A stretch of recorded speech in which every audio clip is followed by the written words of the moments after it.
welcome to Work the Left Side. I am hyped to announce tonight's guest. It's the sportsman. It is Gung Ho Muttley. How are we doing, mate? Are you good?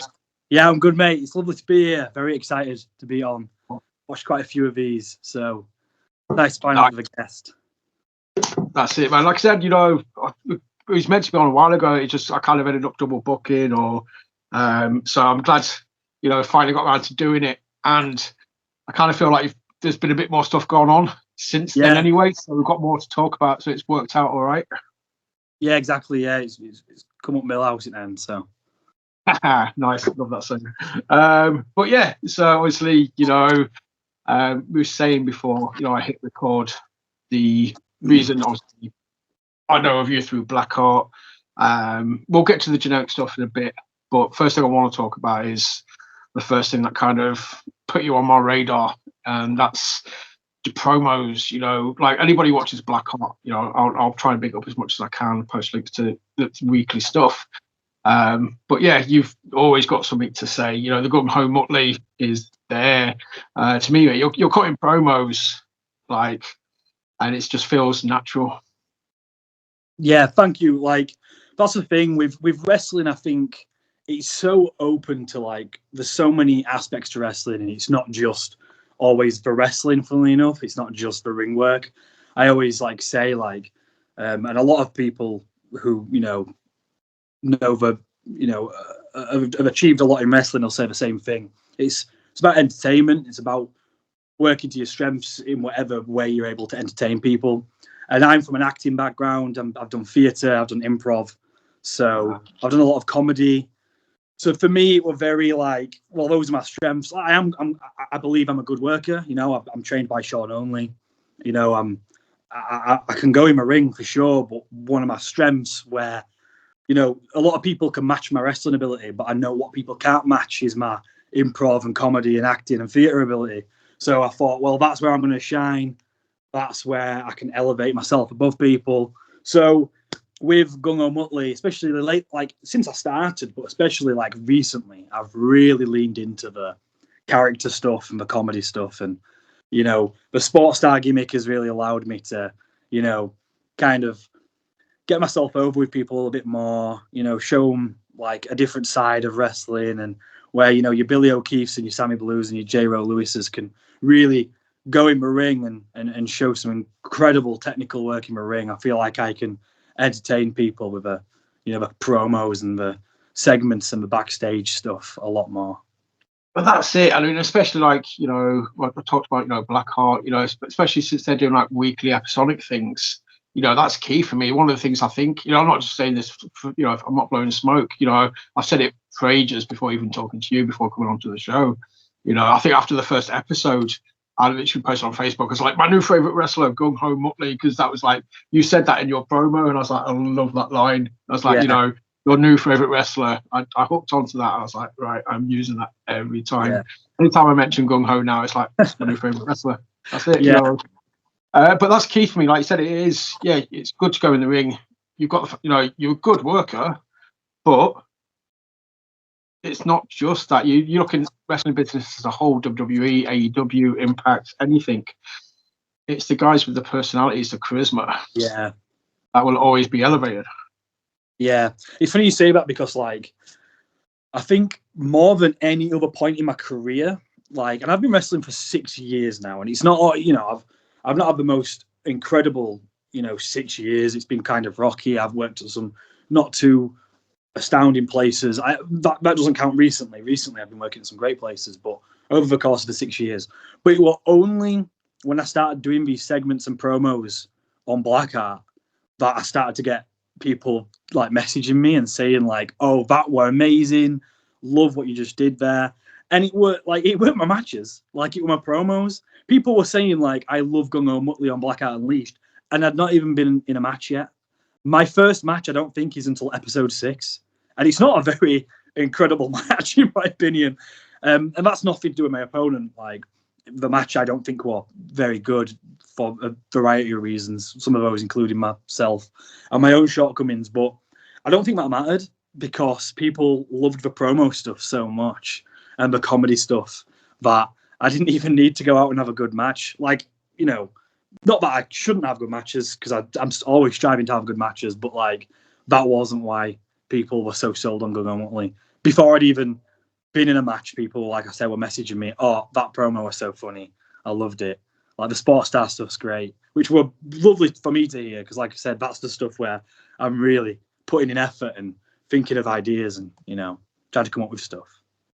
That's it, exactly. And that's it, you know, that's the thing. Like I said, you know, I've talked to a lot of people recently, and it's definitely something that's coming back where, you know, I've talked about characters in wrestling, how 5-6 years ago it wasn't as much of a thing, but now everybody seems to be like a character, and that offers something to different promotions, but it also offers something to the fans. The fans can get invested in someone based on the character, not just what they do in the ring. Yeah. And obviously, you know, that's what you're doing with the promos. You're getting Yeah. the fan to either love you or hate you, whatever you want them to do. So even before you've had a match, you know, they're invested in what you do, and it's like, yes. And you know, you might not like that match, you know, but as a fan, dude, they're just looking at the result, or they're just looking at one or two moments. Yeah. And if you deliver, you know, the emotions there.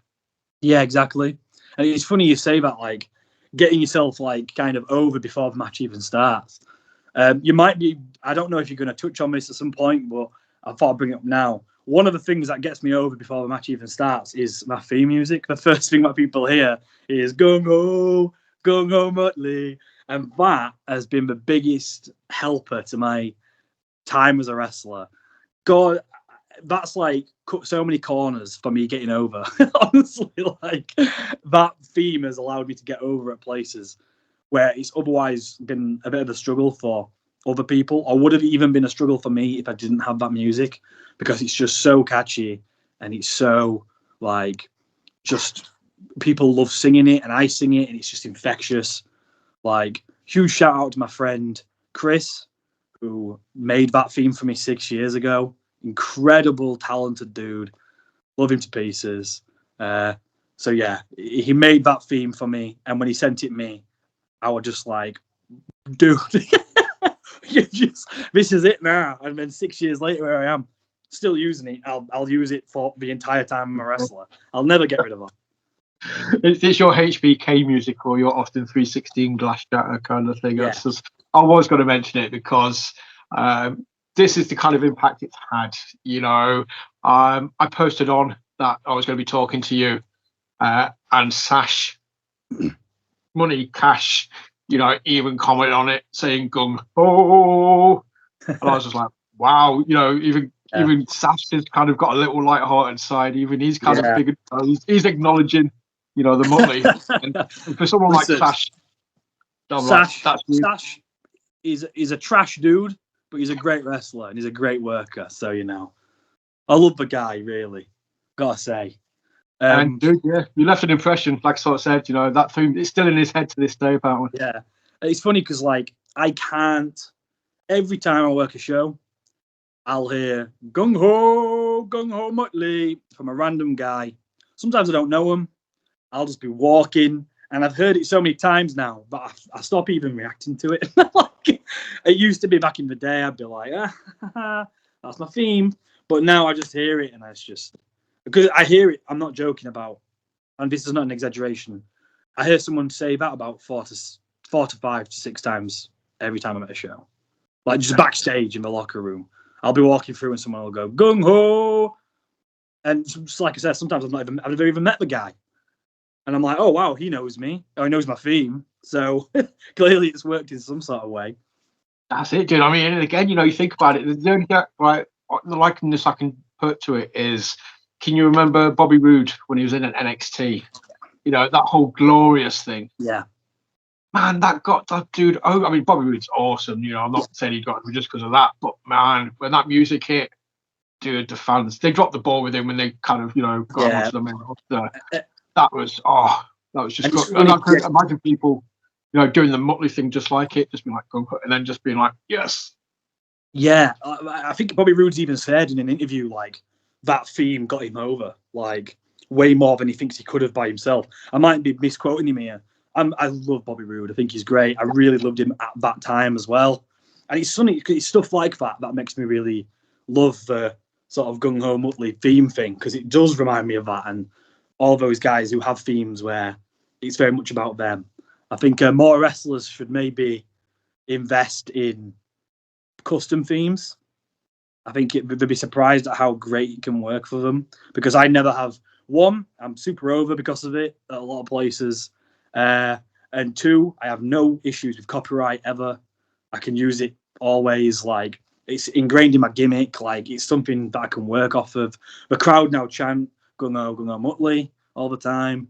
Like, obviously, it were a bit of a lightning in the bottle by Chris, who created the theme. I don't think he ever thought that people would chant that and it would become as over as it did. He just created this incredible theme music. But yeah, it's definitely something that I think more people should maybe think about investing in.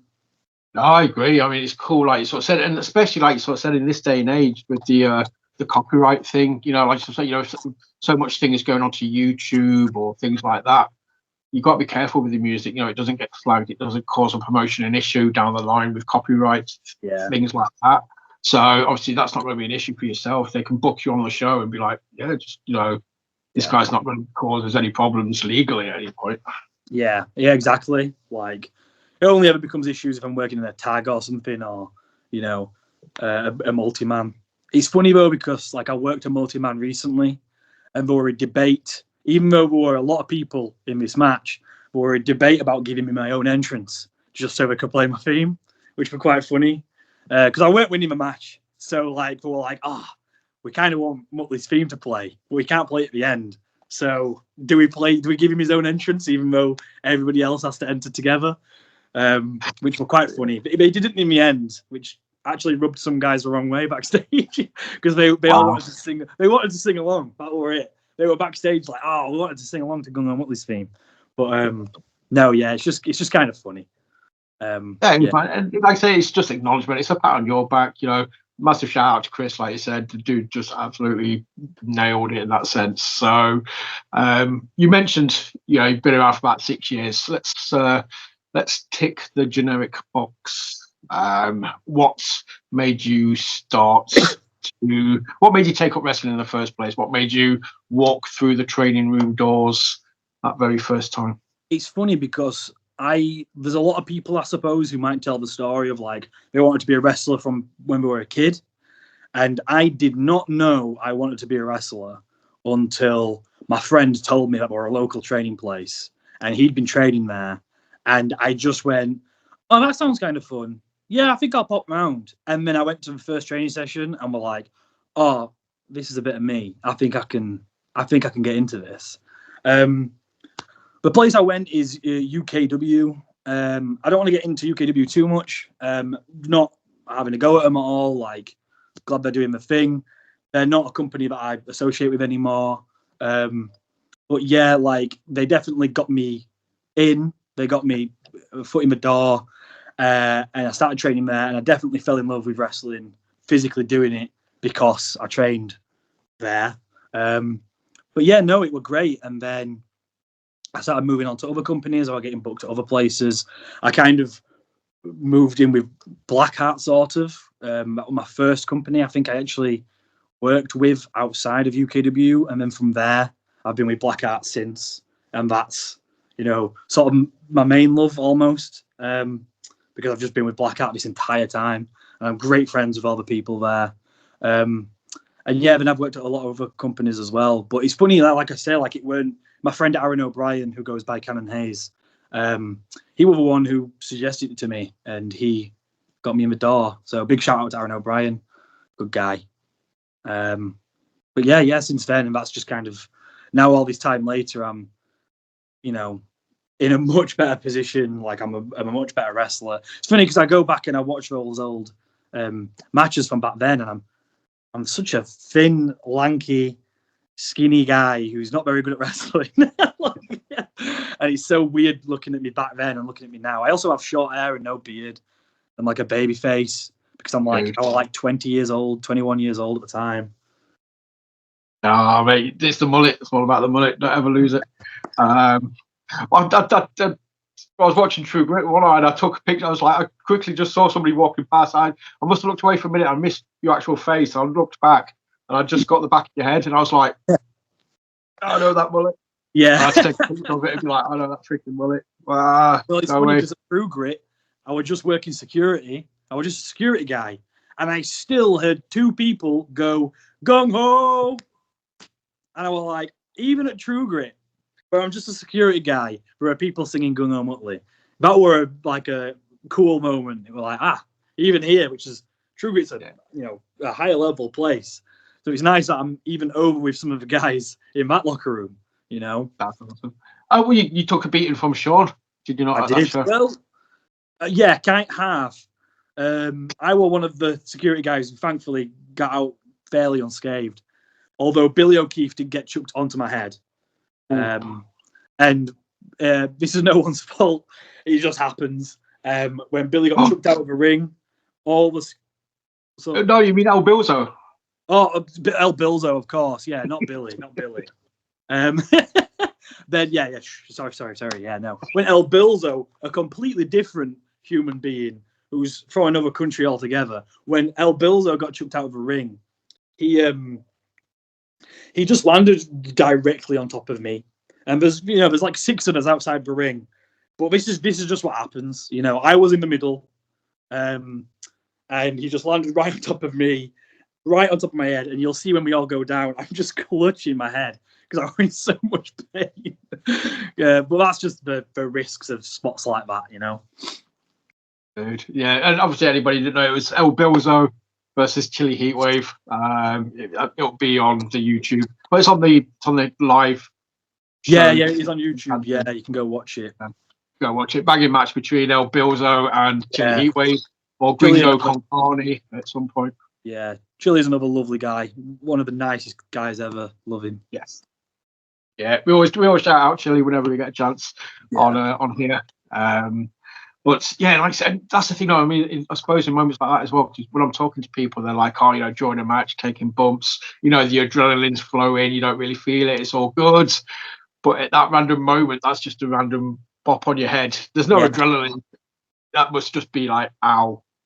Yeah, because it's not like, because my adrenaline weren't pumping as much as it is during a match. So I felt it a lot more.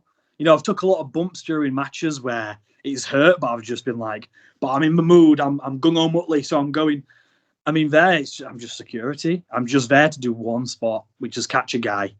And so when I'm outside the ring, and I've been outside the ring catching people loads, but in matches, I'm a bit more like ready for it. But there, I was kind of a little bit nervous because I was like, my adrenaline weren't pumping. I was just like, right, I'm here to do this one thing, catch Billy O'Keefe, El Bilzo, not Billy O'Keefe. Catch El Bilzo and make sure he gets down safely, which I did, and which the other guys obviously did help with. But yeah, it were on my head. Dude, that's awesome. But like just being there though, and just being involved, it's awesome. Like you said, and people singing this theme song. You mentioned beforehand about obviously Sean owning, getting trained by Sean. Anybody knows his channel knows, again, we love Sean, aka Pete, whichever way you want to say it. The dude's boss. I've spoken to him numerous times. I love the guy to pieces. I think he's great at what he does. So that must be awesome, just to be able to kind of pick his brain and see what he teaches. Yeah, he's one of the most like wise people. Like it's funny because I don't know if he'll watch this, but yeah, my wrestling has improved. Like I think I've always been a decent wrestler, but I've never been a better wrestler than I am now, and that's because of Sean only. I think you won't mind me saying this, but I started training with him about a year ago, and the reason I was always like trying to like find time to go train with him, but I kept like, I kept putting it off. I kept being I was a bit complacent at that point. I was like, oh, I'm okay in the ring, so it's fine. I don't need to train as much as, I could be doing. And I had this match, and it wasn't a great match for a few botches in it, for, not some great psychology. There were just things didn't go great in the match. It weren't amazing. And I kind of went backstage, and I was kind of a bit like, hey, it is what it is. That's just, we don't always have good matches. But Pete, Sean only watched the match, and I asked him for advice, and he very brutally told me that he thought the match was terrible and that I should start training properly and commit to wrestling, because if I start committing to wrestling, I can be really good. But right now, I'm just okay because I'm complacent. And it hurt. It really hurt. I remember being like, oh, felt a gut punch, because it's not nice to hear stuff like that. But I needed to hear it. Like, it was so important that I heard that. And I'm thankful that happened, because I have trained every week since. Like, I've missed an odd week if I have to, but I've been training every week, sometimes twice a week. I've been in the gym. I'm physically healthier and look better than I ever have in my life. I'm near 200 pounds now, like, which is the bulkiest and heaviest I've ever been. My wrestling ability is, I think, getting so much better than it ever has been, and it's because every week I'm with Sean Only and I'm learning from him, and he doesn't just teach me the tech. He teaches me the psychology, the storytelling, the emotion, the entertainment aspects, just how the industry works.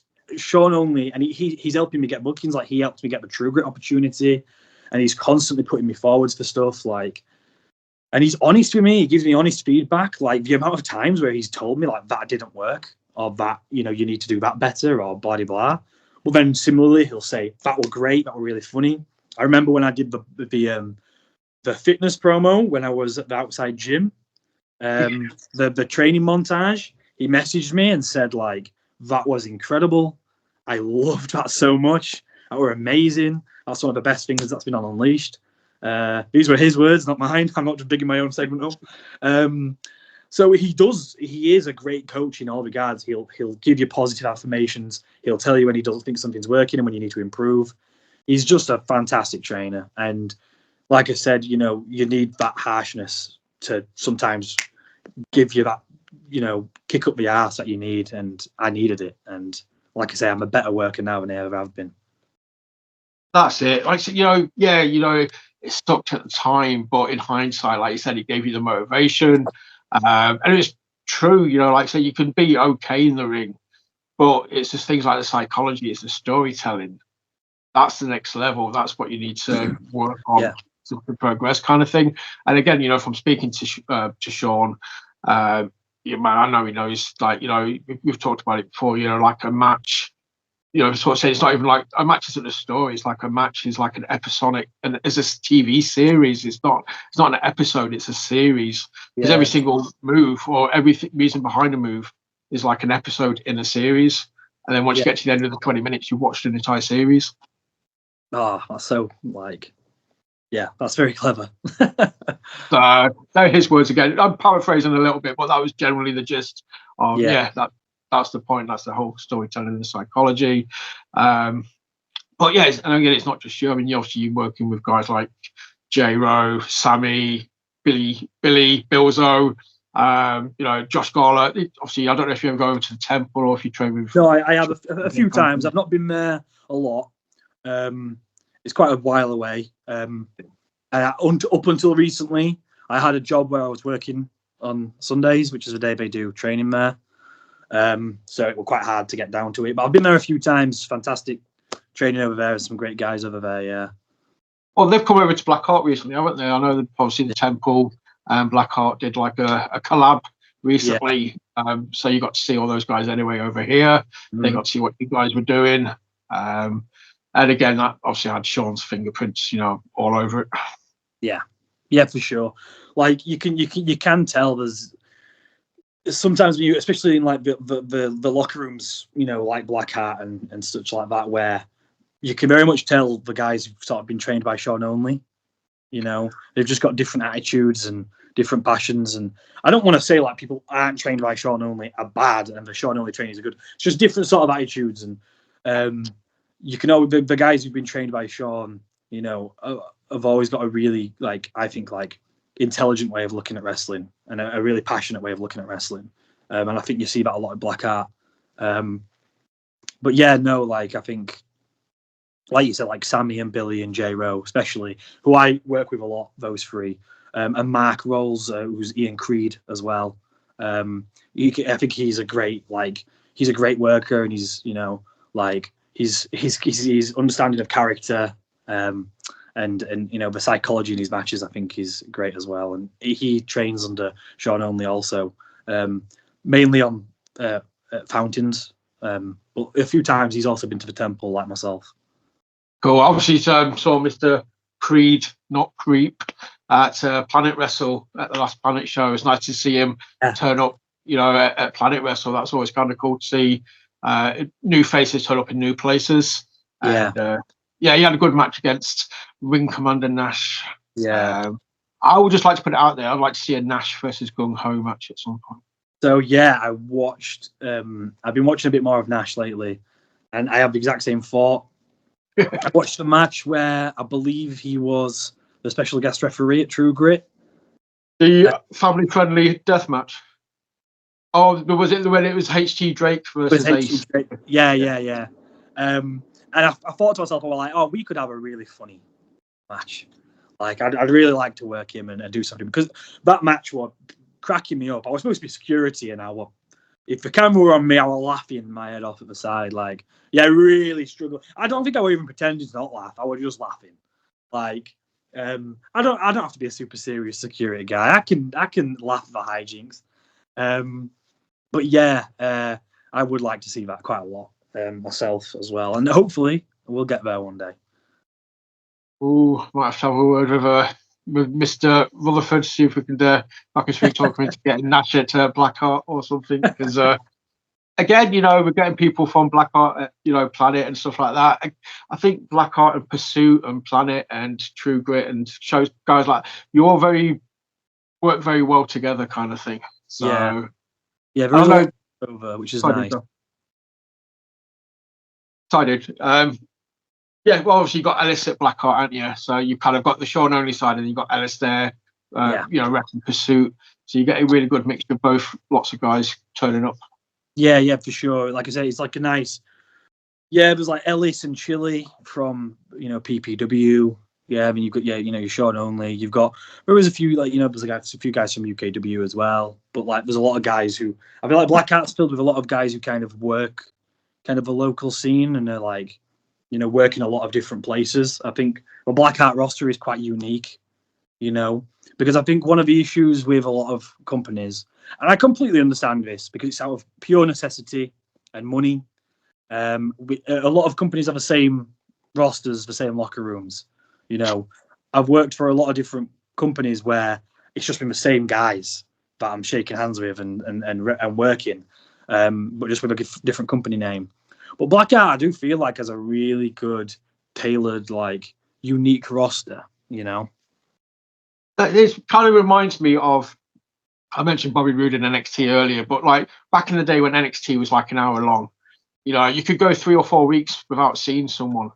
And then when you saw them, it was like, yes, it kind of felt a bit special. And that's what BlackHeart kind of reminds me of as well, especially with the episodic stuff. You can go 2 or 3 weeks before you see like Gung Ho or Sammy or J-Ro or anything like that, but when they turn up, it's like, yes, awesome. Yeah, and it's funny because we're trying to, especially to start with, we're kind of trying to generate that feeling of like, don't show somebody too much, and just let's over the course of the episodes get to know each individual person and like introduce each character in their own ways and really get a good idea of his roster. But now we're kind of at a point now where we feel like people have gotten to know these roster members, and so now we're trying to really firmly tell stories with these guys that the audience have hopefully by now gotten to know and like. So the stories are really beginning, and I feel like especially in these from now going forwards, especially in these next 3 episodes, you're really going to see a lot of storylines. You're going to see a lot of Muttley. So if people aren't fans of Muttley, I'm sorry, but he's very heavily involved, which weren't intentional. It just kind of ended up happening. We just ended up shooting a lot of stuff and weren't really sure where this stuff were going to go. And then we kind of created the plan. Then we realized, there's a lot of Muttley back to back here. So if there's any fans of Unleashed who hate Gung Ho Muttley, maybe skip the next 3 episodes. But there's a lot of like Sammy Blue, there's a lot of Billy O'Keefe, there's a lot of J-Ro Lewis, there's a lot of Ian Creed. we're trying to give new guys some opportunities as well. You know, kind of reward some people who've been sort of on the sidelines a bit, but have really been showing a lot of passion and care and loyalty to BlackHeart. So they've been getting some fun opportunities. And yeah, it's a hard thing to balance is Unleashed and trying to get people on it and such. That's it. But like I said, I think, yeah, it's finding that balance, but it's also kind of like knowing what works. So it's like, again, not blowing smoke, but, like the segments with you and Sammy before, the last pay-per-view, I'll call it, kind of thing. That was awesome. Like seeing you trying to outsports Sammy playing tennis or running or doing whatever you're doing, I think. That was boss. So yeah, why would I not want to see that every week? But then, like I just said, if you deprive me of it for a couple of weeks, do I pop more when I do see it? Yeah. That's the thing is it were, especially like to begin with, because that the first thing that got I remember doing a promo that got quite over, and I think it was in like episode 2 or 3, and it were a silly little promo where I think I pretended to get my lines wrong, and I called my I referred to a bunch of people with silly names. I can't remember what the promo was, but people liked it, and it got quite over, and people said like, "Oh, I want to see more Gung Ho Muttley." So I did another segment, I did another promo very similar, and again, people really liked that. So then we kind of went all in, and I did the training montage, and that was the first big, like, all-in silly comedy Gung Ho Muttley promo where I went out and I filmed. Myself and Sammy Blue went and filmed that. Near a local playground, which was quite awkward because there were a lot of people walking past us. But the point where we go down the slide and there were kids in that playground, and I was like, we need to be in and out. Especially if you're filming. Like, yeah, we're in. Yeah, get the camera. I slide down the slide. We swap round. You slide down the slide. We're out. I'm not running. I'm not sitting in this playground with a camera, like film. I'm not having police come down here. So it's funny because I don't get really that embarrassed in public, but that were a bit of a step further. So yeah, and then we shot all that and we put it in. And I'm not gonna lie, like I didn't know if it was gonna work. I was like really scared if like, oh, have I gone a step too far? Is this too silly? Is it too stupid? But were actually some gags that I cut out because I was like scared that they were gonna just be too stupid. And we put it in, and everybody loved it. Like I think that was one of the most popular, like at least at the time, up until that point, that was like one of the most popular Unleashed things we did. Was the training montage segment, and I had a lot of compliments and a lot of people messaging me and telling me how much they loved that. And I think that were like probably in the entire 6 years I've been wrestling, one of the most like appreciated things that I'd done I'd ever had. Like, it's the most appreciated I think I felt in that moment when that promo came out. And I realized, I was like really kind of proud of myself, and I realized like, oh, what I'm doing right now with Gung Ho Muttley, this works. I need to stick to this. Like a lot of people started calling me like, and this is what people were saying. I'm not trying to make this comparison myself. And sometimes people were saying like, oh, you like the R-Truth of BlackHeart. And it was nice in a way that people were saying like, oh, you're the comedy guy at BlackHeart and stuff. Like I appreciated that. It meant people thought I was funny. And I love R-Truth. I think he's very funny. But there were also a degree of like, I don't want people to think I'm just trying to imitate R-Truth or just be the comedy guy. I'm actually just doing what I think works and what I enjoy doing. And that happens to be comedy because, like I say, I've from a comedy background, I've done comedy acting, I've done comedy writing, I've done improv, So that's the stuff I like doing. So that was just me introducing my passions into BlackHeart and my skills in a way that I thought would help me get over. So, like, I didn't want people to think I was just trying to, like, hey, R-Truth's over on WWE and he's being funny, so let me do that and I'll get over. You know what I mean? Nah, dude. I mean, if anybody does think it, then obviously they're way off the mark. That's not something that's just happening now. You go back and watch wrestling 10, 20, 30 years ago. There's always there's always a guy who's kind of got a bit of comedy aspect to him. But the scary thing is, though, you know, he could always go in the ring. You know, if you, it's more like he's using it to kind of say you underestimate him, and you're very likely going to get your ass kicked by him, kind of thing. There's always kind of always one of those kind of characters as a staple in any era of wrestling. Yeah, it's funny because I had a conversation recently where I said like Gung Ho's funny, and it's funny to watch him fail at like sport. Like, you know, he goes bowling and he can't get a strike, and you know he tries to like be cool and do a training montage promo, and it's just cringy and stupid, and he looks like an idiot. But the whole thing, I was like, when he gets in the ring, he's still a good wrestler. Like, he can't suddenly, like, I remember they gave me an idea for like a segment where they were like, oh, what if Gung Ho Muttley tries to teach someone how to do a forward roll and he can't do it properly? And I was like, why would Gung Ho Muttley not be able to do a forward roll? He's a wrestler. He can forward roll. I can backflip. Like, I can springboard. I can do high flying stuff. I don't do it that often, but I can do it. So there'd be no sense in me not being able to do a forward roll in a backstage segment. It's funny if you can't bowl a strike, because you can be a good wrestler and not bowl a strike. Those aren't synonymous with each other. But like, the key is to never make Gung Ho Muttley seem inept at wrestling. Like, you know, I still put comedy in my matches. Like, I still have, you know, like a lot of comedy spots where I'm very silly in my matches. I do silly things. But if you notice, a lot of my comedy spots never make Muttley seem like a bad wrestler. They just make him dumb. Like, Gung Ho Muttley as a character is an idiot. And I think all the spots that I try and work out are, how do I make Gung Ho seem unintelligent without bringing in his, like, questioning his ability as a wrestler, you know? Duke can still go in the ring. You know, he's a few sausage rolls short of a picnic. But yeah, he can still go in the ring. That doesn't matter. That doesn't affect his wrestling ability. So yeah, I fully agree. You know, if somebody's saying, "Oh, I'll do like a forward roll and mess it up," no, that takes away from the wrestling ability.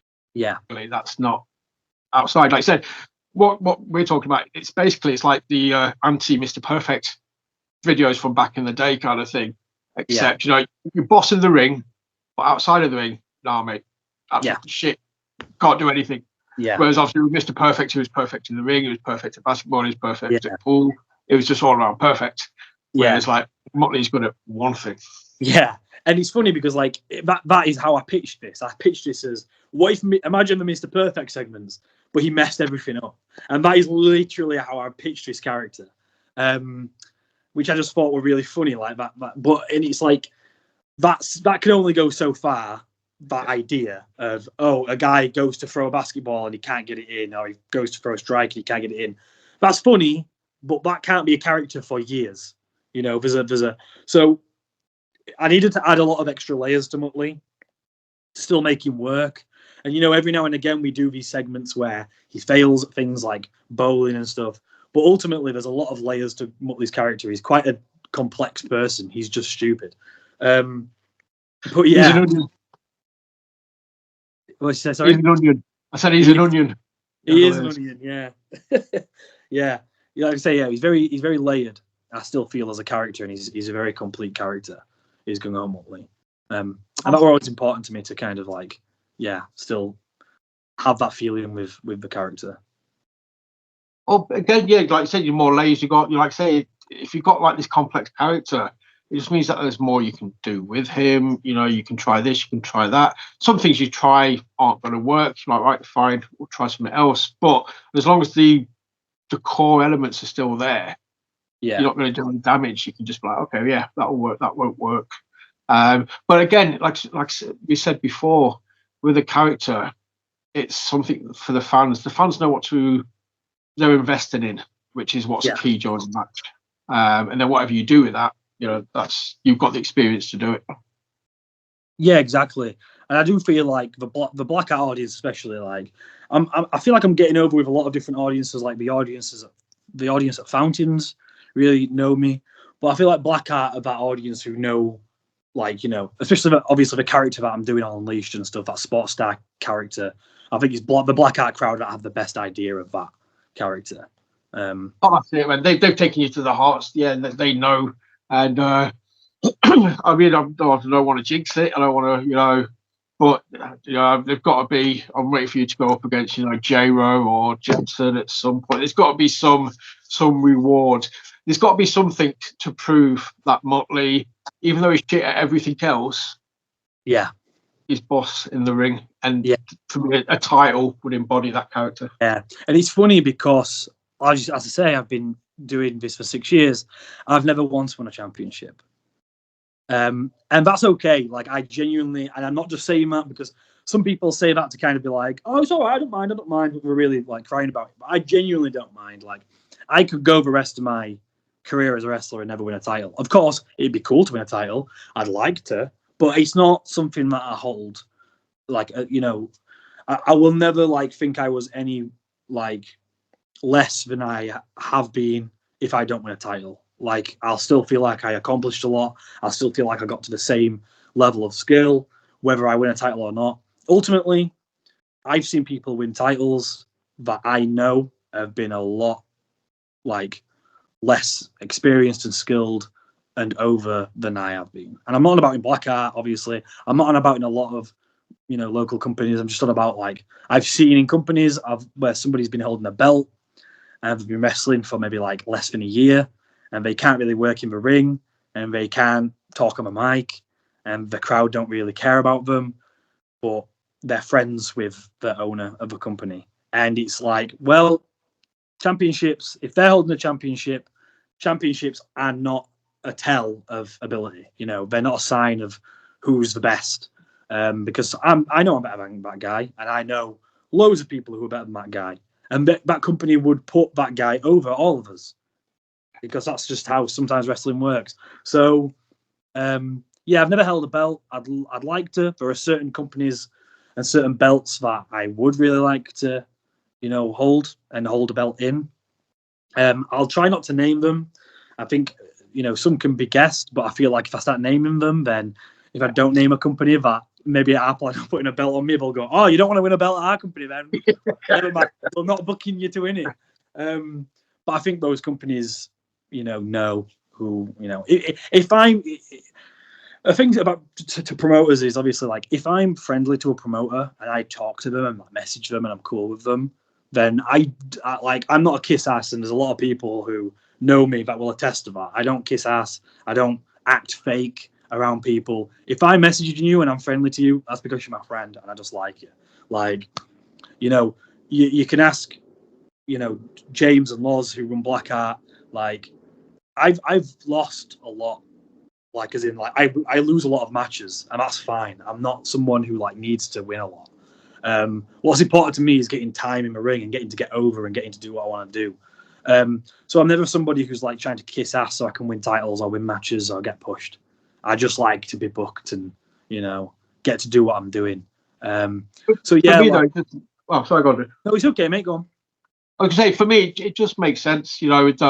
If you just use it for like storyline wise, like I said, it'll make the funnier bits funnier because it'll, like I say, it validates Muttley. That he is that good in the ring. Like when he fucks up out of it, it's just funnier.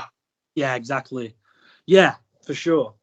Yeah, and like I'm sure one day I'll win a championship at BlackHeart. I'm sure I will. Like, but for now, I just want to just do whatever the story they give me. I just want to make it 100% as good as it can be. At the minute, I'm doing a storyline where I'm trying to. If you've seen the latest episode of Unleashed, you'll have seen the very start of it. I'm trying to rescue Ian Creed from the academy who've got him under their control. That's the story I'm in right now. So that is 100% of my attention, my effort. I'm thinking of ways I can do promos that'll be funny, or that'll be interesting, or engaging, or emotional. I've been talking to Creed about like stuff that we can do. I've been talking to MC2 about stuff we can do. Like, as soon as I get given a story, that's my attention's on that story. I'm thinking about how to make it better. Whether I win or lose at the end of that story, it does not matter. As long as I make that story great, then I'm over, and the story's over, and it's the fans have had a good time, and hopefully the promoters go, well, Gung Ho Muttley made that story really great, And yeah, he lost at the end of it, but who cares? He made that story so good that we're going to give him another one. And then I'll make that story as good as I can. And then rinse and repeat. I'm getting on shows, I'm getting booked, I'm getting TV time. I've made whatever they've given me as good as it can be. And that's, how I see promoting, whether it's BlackHeart, whether it's Breakout, whether it's Firestar, whether it's, Fountains or Kingdom or whatever. I will give whatever they give me as much, as 100% as I can. So to make it work, because that's what I'm being booked for. One word. There's one word that embodies that entire sentence, and that is professional. I appreciate that. Thank you very much. But it is. You're turning up. You're doing you're doing what you're doing to get not just get yourself over. You're getting the promotion over. You're getting the story over. You're getting your opponent over. You're not bitching and moaning about it. You're just doing what you're asked, and then you're moving on to the next thing. Like you said, rinse and repeat. That is being professional. It's unfortunate. I feel like it's a shame more people don't have attitude, but a lot of people do. But you see so many people, and it's funnily enough, it's newer, less experienced wrestlers who often come in and they have these ideas of like, oh, I want to win, I want to get over. This segment's about me, and they're always trying to, and they're always trying to get themselves over, often at the expense of the story of the match, at the expense of their opponent getting over. Especially, it's like if you're a heel who's been brought in to get squashed by a babyface, and the whole point of the squash is that babyface is getting over, and they're, then why would you get yourself more over than them?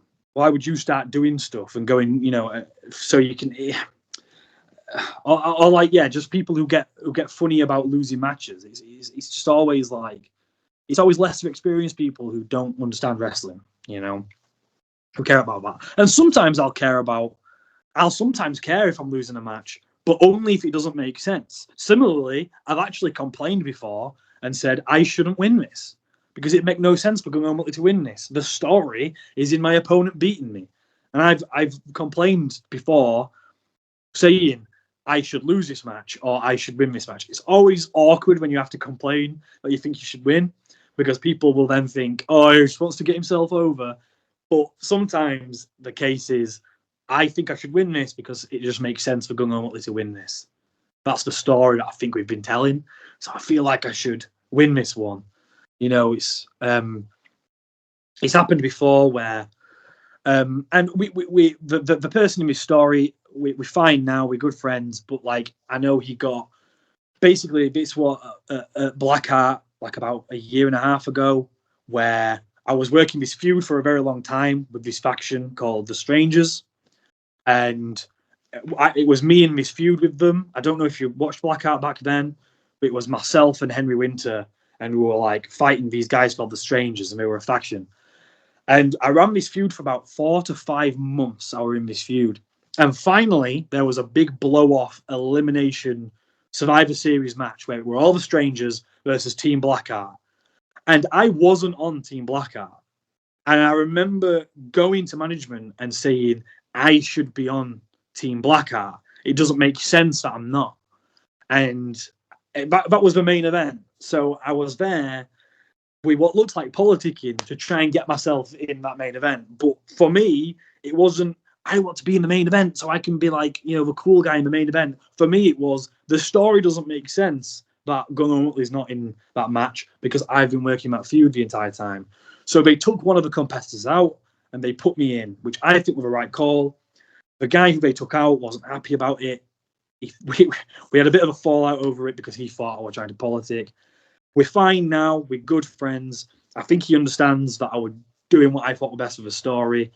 I can understand, why he thought it was the way it was. But for me, like, you've got to be ballsy enough to kind of sometimes do those things and stick up for yourself with what you think is right, even if it sometimes rubs people the wrong way.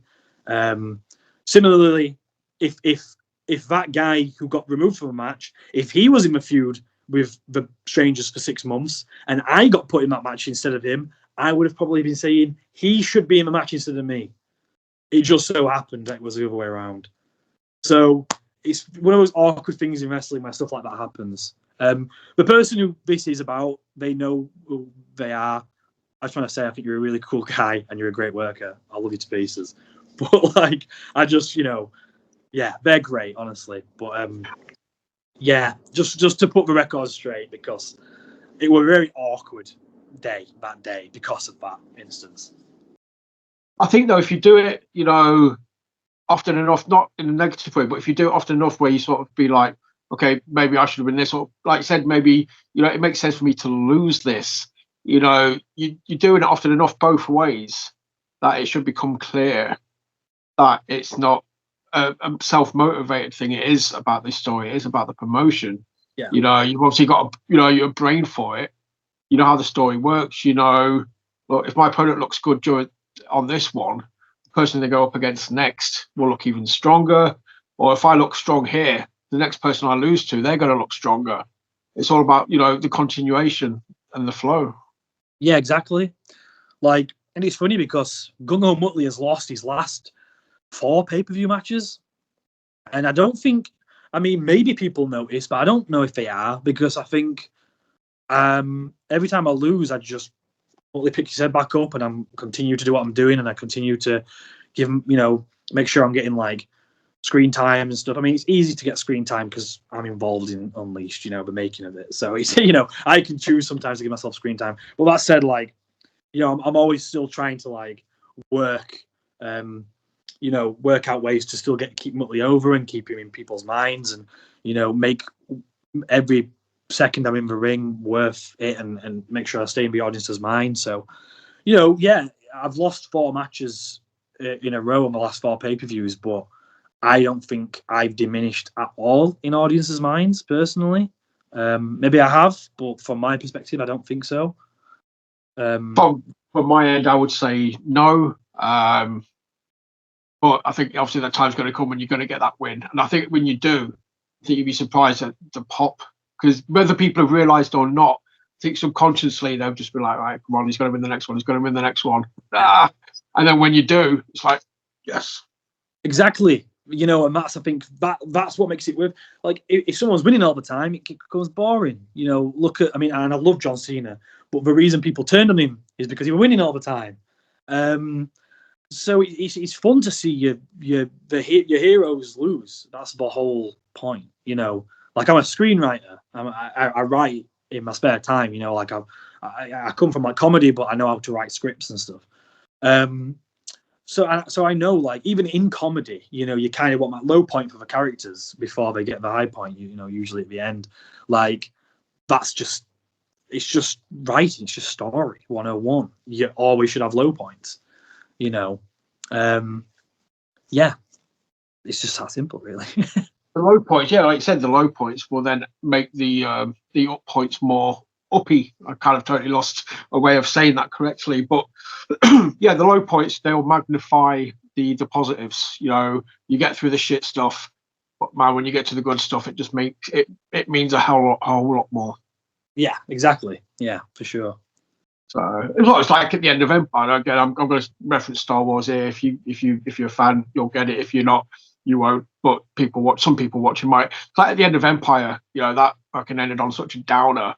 And then obviously then we've got Jedi, and that ended on such a big positive. Yeah. But people remember Empire, man. Empire's people's favourite one for numerous reasons, but for the ending as well, because the ending sucked for the good guys. It was such a downer. But it made you look forward to the next installment. Exactly. Like, it made people go, oh, I can't wait to watch the next one.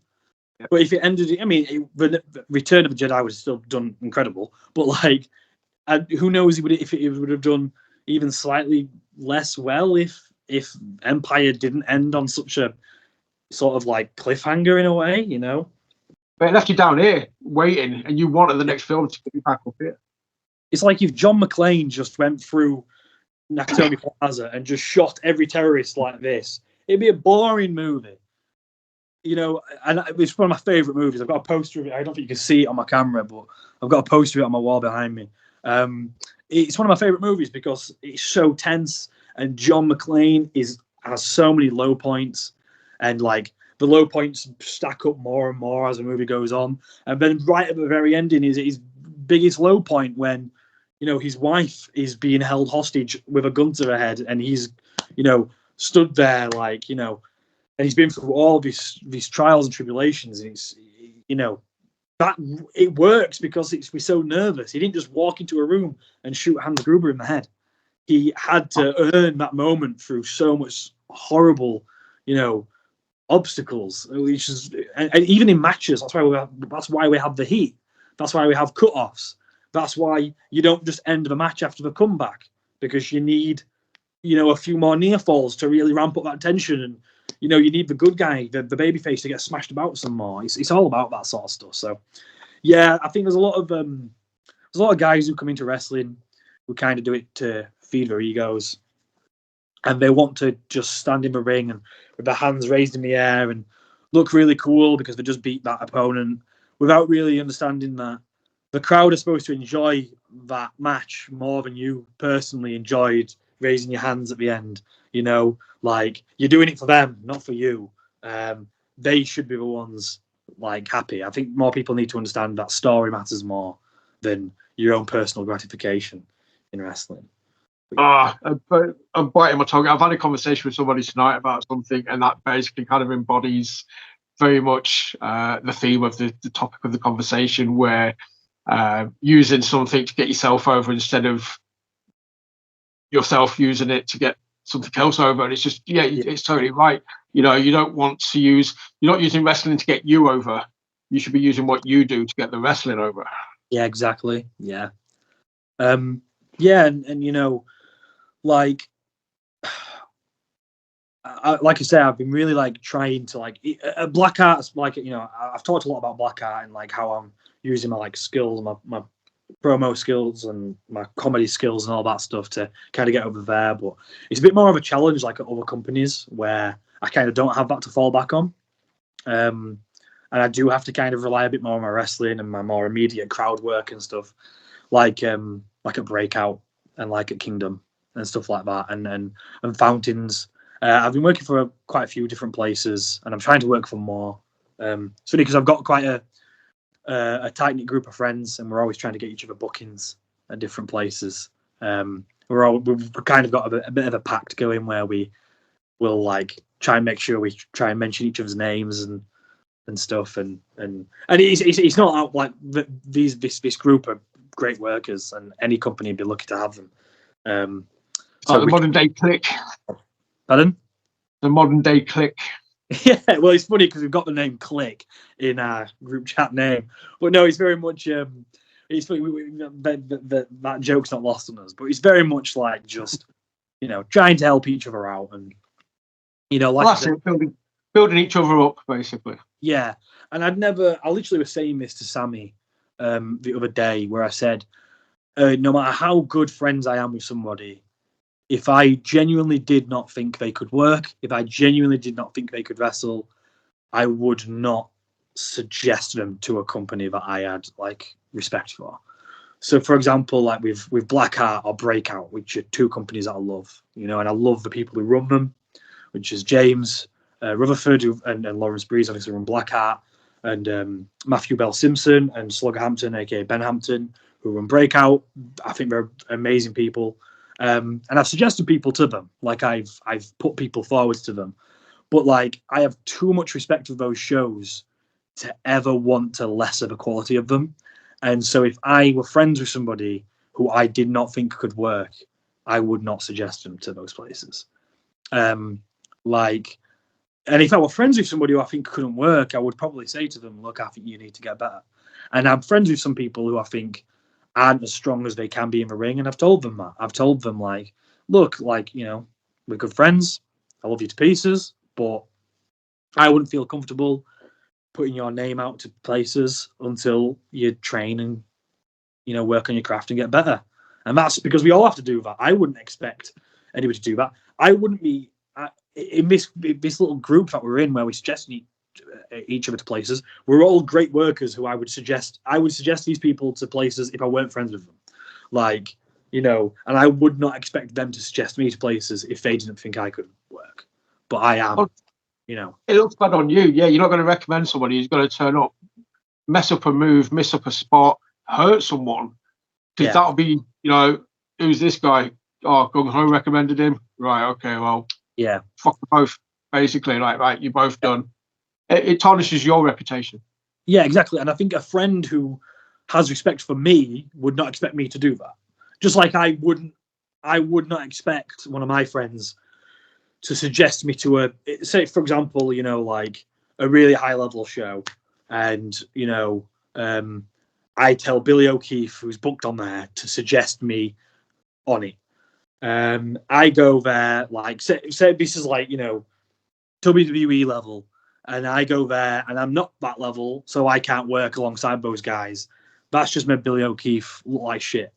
And I would be a bad friend to Billy if I told him and guilt tripped him into trying to get me a booking there. You know, like it's just not how it works. So, you know, when we have this like pact, it's a very, you know, honest and respectful pact with each other, where we're suggesting each other in a very honest way of what we actually think each other's ability is when we do that. Well, that's cool though, because you know that you've got enough friends that you respect each other's opinions, and you can take that, and you're not taking it in a gnarly way either. You kind of be like, okay, yeah, no, I respect that. I respect where you're coming from, and I know you mean it, you know, in the nicest possible way. You know, everything's good, but yeah, you know, you've always got to look out for each other as well as yourself. You know, you're building your brand, you're building your reputation. You can't risk that. And as you said, if somebody's a good mate, they're not going to want you to fuck up your reputation either. Exactly. Yeah. And also, I mean, we thought. Oh, sorry. Go. No, it's okay, mate. Go on. No, go for it. Go. All right. I was just going to say, like, you know, but a lot of my friends are like, I'm lucky to be friends with so many great workers, and I've got to work so many of my friends lately. You know, I've been working Sammy Blue quite a lot. Sammy Blue is just one of my best friends, to be honest. I absolutely love him. I know we have an on-screen friendship, but the reason we have an on-screen friendship is because we have an off-screen friendship. He just was hanging out at my house, and he's just headed off because I told him I was doing this. And then he's coming back later, and we're going to the gym together. So I hang out with Sammy Blue all the time, and I love him. And I actually was the one who's told him to get back into wrestling. So I take credit for Sammy Blue. You wouldn't have Sammy Blue without me. It's funny because we were at work, because we used to work together. And I told him about my wrestling, and he was like, oh, I used to wrestle. I used to get trained by Kaz Crash. Yes. I think he's been on here and he's told this to you. And he used to get trained by them, and he took some time off. And he might have got back into it, but he might have not. No way of knowing. All we do know is it was me that going back into it. And I told him to go to train where I was training at the time, and he did, and he got back into it. And yeah, and I also helped him come up with the name Supersonic Sammy Blue. We was at work, and we were doing some cleaning together, and he was trying to come up with a ring name, and I can't remember who came up with what part, but we together came up with. Individually, there were three of us, and one of us came up with Supersonic, one of us came up with Sammy, and one of us came up with Blue, and then we put it all together. And I can't remember who came up with what bit, but you can thank Gung Ho Muttley for Sammy Blue being around the scene. And also recently, I got to work Ian Creed. Obviously, that match has just gone up. Mark, another one of my best friends, like I absolutely love him to pieces. He's such a great guy, you know. Lately, it's been weird because he's been there this entire time I've been wrestling. For 6 years I've been wrestling, and Ian Creed's always been there, and I never spoke to him. We never spoke for about 5 years. If 5.5 years, let's say. And then he finally started training at Fountains, and from there, just kind of started chatting to him. Even when he worked at BlackHeart with me, I barely talked to him in the locker room. He was just one of those guys in the locker room. And we finally started chatting to each other at Fountains, and I just realized this was one of the coolest guys ever. I love this guy. And now he comes round and we hang out. We just watched Clash at the Castle together the other day. Like, he's a great guy. I absolutely love him. And Billy's great, and Jay's great, and like I said, Winter's great, and a lot of the guys at Breakout are great, like Slugger and Gavin Richards, who's Caleb Carter. Like, there's just so many great guys. If I start naming them, I'll never stop. But there's so many incredible people. Like, if I start naming them, I'll just start feeling bad because I'm inevitably going to forget people. Just one more, but I have to say it. Warhog. He's took a bit of a time off, but he used to wrestle at BlackHeart. He's taking some time away at the minute for like personal reasons. He's another one of my best friends, and I absolutely love him. And I think convinced him to get into wrestling as well. So a lot of these people I'm convincing to get into wrestling. So Gung Ho, it's the Gung Ho squad. Yeah. For what it's worth, dude, thank you so much for Supersonic Sammy Blue. Love Sammy. I think he's awesome. Obviously, he's been on the show before. I spoke to him a few times at True Grit. He's just like, I've clocked him there and just had a good old chat. Just generally an awesome human being. So all the love in the world for Sammy. He's great. He say Billy as well, J-Ro. I've had the pleasure of talking to them, their boss. I think you've just got an amazing core group of people, and you're helping each other, you're elevating each other. Steel sharpens steel. I've said it a few times. But that's how it seems to be with you guys. Yeah, it is. I think it's funny because like we're always sending each other matches. Just today, Billy O'Keefe sent us one of his matches and asked us to watch it through and give us his thoughts. And it's one of those relationships where in our friend group, sort of, where I think like we'd be honest, we'd be honest with each other. Like I was watching one of Sammy's matches earlier today, and sometimes I'll tell him, I will like, you could have done that better, and he'll tell me like when we're watching, like I had a match a bit ago and like my strikes looked a bit weak in a certain moment of the match, and Sammy said, he went, you need to work on those strikes there. And I'm like, yeah, you're right. So we'll catch each other on stuff like that, and it's not out of us trying to one up each other. It's out of we want to make each other as good as we can be. We're friends, but we're also like sort of co-workers, and we're also like want each other to succeed as much as possible. So I'll say like, hey, that could be better, Sammy. You could do that better, because I want him to make it better, so then he can be better, and get on more shows and more bookings and stuff. And he knows that, and I think it's a really honest and lovely relationship that a lot of us have with each other. We talked about it before. It's good to have that, like you said, and it's honest. It's from the heart. It's meant with kindness, and it's meant to motivate, not to belittle. There's no malice. So that's awesome. I just love it when people big each other up or help each other out. They want people to stand on their shoulders to get better, kind of thing. And I said, that seems to be not everywhere. Obviously, I know there's still negativity and like say politicking and stuff like that out there, but British wrestling as a whole over the last couple of years seems to be more positive and seems to have more people with that attitude. Yeah, it does, and I feel like it's something that I feel like we've all got a little bit from Sean only, because we all get trained by Sean, and because he's so honest with us, and he'll just give us sometimes some brutal feedback, and it always helps. We've realized now that like getting feedback like that helps, like being told that can be better, that can be better, that can be better, even if it hurts, even if you were so proud of that match and you were really happy, and then someone comes along and goes, that weren't very good, that weren't very good, that weren't very good. It sucks, it hurts, but you need to hear it, because if you get really happy with a match and you don't listen to any feedback, then you're never going to get better than that match. That's going to be the bar of that's going to be the level of quality that you are always going to hit, because you were really happy with it. And yeah, it was good. I'm not, like my match with Creed, I thought it was great. I really enjoyed that match. I thought it was a really fun match with a good story told, good emotion. Sean only came up and he told me, I think this could have been better, this could be better, this could have been better. It hurt a bit, because it was like, oh, I really enjoyed that match. But, you can always get better, and my matches can always get better. So I needed to hear what he was going to, his feedback on it. And I needed to have that little twinge of, like, not pain, but you know what I mean? Like, yeah, just a little sharp sudden burst. It's just a sharp burst of reality. Like I said, you're never going to have the perfect match. Yeah. So there'll always be something that can be done a little bit better. And if you're open to people pointing that out, awesome, right, I'll do it better next time. And then, yeah, it'll never be perfect, but I'm getting closer to that perfect match. Yeah, exactly. And I've not even had close to a perfect match, but I've had some matches that I think were, definitely great matches. Some of my favourite matches have been, it's funny because some matches that I've loved, nobody's seen. I had a great training match against Sammy Blue at Fountains that I really enjoyed. The match just like, private link. No one can see that. But we might replicate that for everybody to see at one point. I had a great match against Andrew Jepson for the BlackHeart Championship 2 months ago, something like that. I don't think you might have seen that one. Oh, I lose track of time. I want to say 2 months ago. I could say it was probably 2 weeks ago. It's 2 months ago.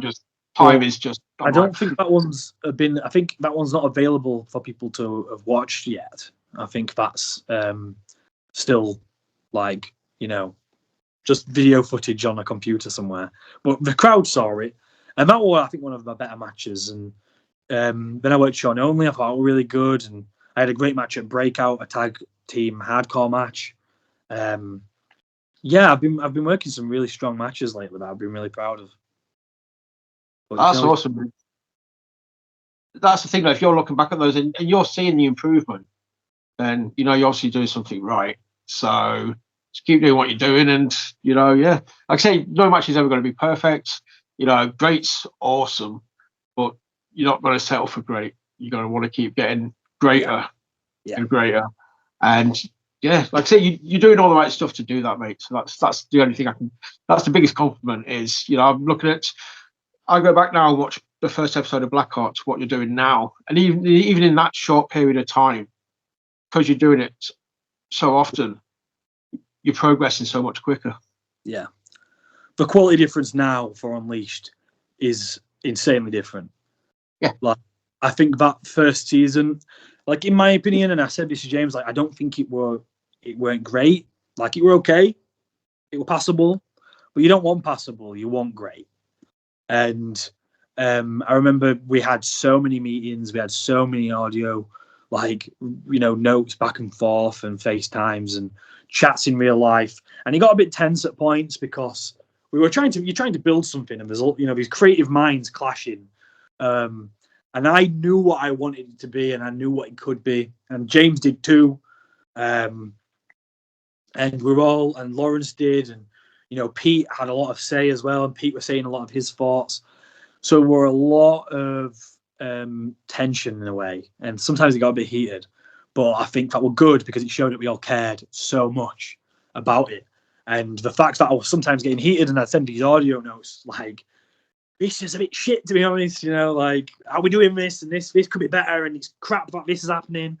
And those things needed to happen so that we can create the Unleashed that we've got now. And again, like, I think it's a really good place now. I would say the show is potentially great now. It's at the very least very good, but there are still things that can be better, and there are still things that I say to James and Lawrence where I'm like, I think this could be better, and I think this could be better. And sometimes they'll say to me, this could be better, and this could be better. And hopefully it just keeps getting better and better and better. And in another half a year's time, because that's what it's been since Unleashed started, it'll be twice as good as it is now, So, yeah. Dude, just clock the time, mate. I'm so sorry. I said we'd be talking for about an hour, and I've just clocked it. It's going in we've gone like an hour and 10. So I've not even had a chance to talk about half the stuff I was going to. Apologies for Breakout. We mentioned them a couple of times. Kingdom. I did want to kind of talk about them at some point down the line, but we'll save it for a part 2 at some point if you're up for it. Just about Breakout is. Breakout, like I said, BlackHeart is one of my big loves, but Breakout is as well. I think Breakout is incredible. I love Slugger Hampton. He's such a great guy. Like, such a wise person. I absolutely love him, and he knows I love him. I think Matthew's great as well. I love Gavin. I just think Breakout is such a great product, and I'm really happy and proud with what they're doing over there. And I'd follow those guys into a lot of projects, and I know they see a lot in me, which is really nice. And they affirm that a lot to me, which is really cool. So those guys I love a lot as well, because I feel like I mentioned BlackHeart a lot, but Breakout really is my other love. That's also a fantastic company. I'll take the blame for the BlackHeart bias, because I sort of say, I'm very heavily involved. I know James very much, and I big up BlackHeart on every single platform possible every week. So we'll say, I kind of led you down that path. But I saw the reels from Jeebus from Breakout, the last weekend show. looked awesome. I saw your entrance. Probably going to put it in this video somewhere. Just randomly have you coming out. It's the sports star, Gung Ho Muttley! The new gear. Yeah. Yeah. Looking New good, orange dude. sports star gear. Yeah. So, but yeah, shout out to Breakout. Shout out to everybody. I'm not even. I said before we hit record, we're going to have a full-blown conversation about John Cena, you know, pros and cons and stuff like that. That hasn't happened. So, dude, if you've enjoyed it and you're up for another chat at some point down the line, mate, well, I'd love to do it again. Yeah, I'd love to. Honestly, mate, this was lovely. It's so nice chatting with you. It's so nice to get this passionate about wrestling because I'm so passionate and I love, like, sometimes I'll get my mates in a corner who don't care about wrestling and I'll start telling them, like, and there's story and match pacing and this and that, and they're like, we don't give a fuck. These are my friends who aren't even wrestling fans. My poor housemate listens to me. Like, I'll be watching local wrestling on TV and I'll be like, that was shit, I did that. They could have done this and this and this. And she'll be like, please, can we put back on Friends or whatever we're watching before? Just meet in the middle, put Brooklyn Nine-Nine on. You can get a bit of diehard appreciation in there as well. Yeah. But yeah, no, so I love talking wrestling, man. So thank you so much for letting me do that unapologetically for an hour and 10 minutes. Dude, not a problem. Oh, that's the whole reason I do this. You know, like I sort of said, it's a very basic. It's just a dude sat on the floor talking to another dude about wrestling for an hour or so. It's genuine, it's full of passion, and you know, hopefully that comes across. But like I say, we'll do a part 2 at some point. We'll chat some more. But for now, let people know where they can find you. I know you're on Instagram. Yep. So I'm on Instagram, Gung Ho Muttley. I'm on Facebook as well. Also, if you follow, you know, a lot of the places I work for, like BlackHeart, like Breakout, Kingdom, and Fountains. I'm going to be at Fountains Church Bradford wrestling a lot. Firestar, I've recently started working for a bit more. But if you follow my Gung Ho Muttley account, I'll update it with plenty of the places that I'm working, so you'll be able to follow me at any of those places. So yeah, there you go. That's why I was kind of trying to point people to the socials, because, like I said, if you obviously, you know, you're a wrestler, you know, if you're on a show, you're going to post a poster of the show, you're going to post a picture of the show, you're going to put information on about a show that you're on. So if you're not following Mr. Muttley, obviously Ash, who runs our Insta account, will tag you in it. Please give him a follow. If you see him on a show, go watch it. Show some support, sing along to the theme tune, and just have a lot of fun. That's the whole point of wrestling. Go have fun, put a smile on your face. So obviously you're following us. You know where to hit us up: Twitter, Instagram, Facebook. Like I say, you know, I post a lot of stuff about BlackHeart. I'm going to start delving in a bit deeper with Breakout as well, because just purely from talking to you, I know of them, I just don't know of them as well. And Kingdom as well. Shout out to Kingdom. You know, Gav's top guy. You know, good heart. So you seem to be working for a lot of good people, dude. And like I said, like all these companies I've named, like I talk to and I'm friends with the people who own them, and I see them all as friends. Like I say, I'm the type of person where if I talk to you and I'm nice to you, you're probably my friend, and I probably respect you quite a lot. So there's no there's no ulterior motives like I know there often is in wrestling. We'll see you very soon, Mr. Muttley. It's been a pleasure. And